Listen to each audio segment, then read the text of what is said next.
Hello friends, welcome to Jeevanya's kitchen. Friends, இன்றைக்கி நம்ம ரொம்ப டேஸ்டியான முறையில் ஒரு சட்னி ரெசிபி செய்ய போகிறோம்.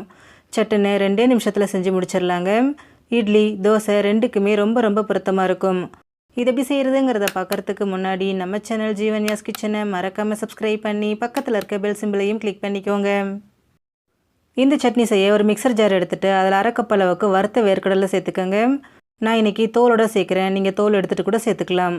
கூடவே காரத்துக்காக 4 பச்சை மிளகாய், ஒரு துண்டு இஞ்சி, ஒரு 4-5 பல் பூண்டு, கூடவே ஒரு சின்ன துண்டு, அதாவது ஒரு நெல்லிக்காய் சைஸ் புளி சேர்த்துக்கோங்க.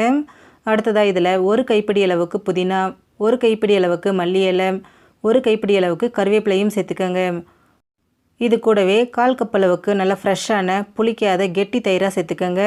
அடுத்ததாக இதில் 1 டீஸ்பூன் அளவுக்கு எண்ணெய், 1 டீஸ்பூன் உப்பு, கூடவே தேவையான அளவு தண்ணி, நான் 1/2 கப் அளவுக்கு தண்ணி சேர்த்துக்கிறேன். சேர்த்துட்டு இது நல்லா நைஸாக அரைச்சி எடுத்துக்கோங்க. இப்போ இந்த சட்னியை அப்படியே ஒரு பவுலுக்கு மாற்றிக்கோங்க. உங்களுக்கு எவ்வளோ திக்னஸ் தேவையோ அதுக்கேற்ற மாதிரி தண்ணி கலந்துக்கோங்க. இப்போ இந்த சட்னிக்கு ஒரு தாளிப்பு கொடுத்துருவோம். அதுக்கு தாளிப்பு கரண்டியில் 2 டீஸ்பூன் எண்ணெயை சூடு பண்ணிக்கோங்க. எண்ணெய் சூடானதும் இதில் 1 டீஸ்பூன் கடுகு சேர்த்து வெடிக்க விட்டுருங்க. கூடவே 1 டீஸ்பூன் உளுத்தம்பருப்பு சேர்த்து இது நல்லா பொரிய விட்டுருங்க. கடுகு பொரிஞ்சதும் இது கூட 1/4 டீஸ்பூன் பெருங்காயத்தூள், 2 கொத்தளவுக்கு கருவேப்பிலை சேர்த்துட்டு இது எல்லாத்தையுமே நல்லா பொரிய விட்டுருங்க.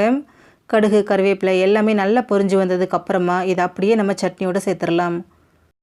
அவ்வளோதான் ஃப்ரெண்ட்ஸ், ரொம்பவே டிஃப்ரெண்ட்டான டேஸ்ட்டில் வேர்க்கடலை சட்னி ரெடி ஆகிடுச்சு. ஃப்ரெண்ட்ஸ், நீங்களும் இதே மாதிரி வேர்க்கடலை சட்னி செஞ்சு கொடுங்க. இந்த வீடியோ உங்களுக்கு பிடிச்சிருந்தா லைக் பண்ணுங்கள், ஷேர் பண்ணுங்கள், கமெண்ட் பண்ணுங்கள். ஜீவன்யாஸ் கிச்சனை சப்ஸ்கிரைப் பண்ணி பக்கத்தில் இருக்க பெல் சிம்பிளையும் கிளிக் பண்ணிக்கோங்க. அப்போ தான் நான் போடுற வீடியோஸோட நோட்டிஃபிகேஷன்ஸ் உடனுக்குடனே உங்களுக்கு வரும். தேங்க்யூ.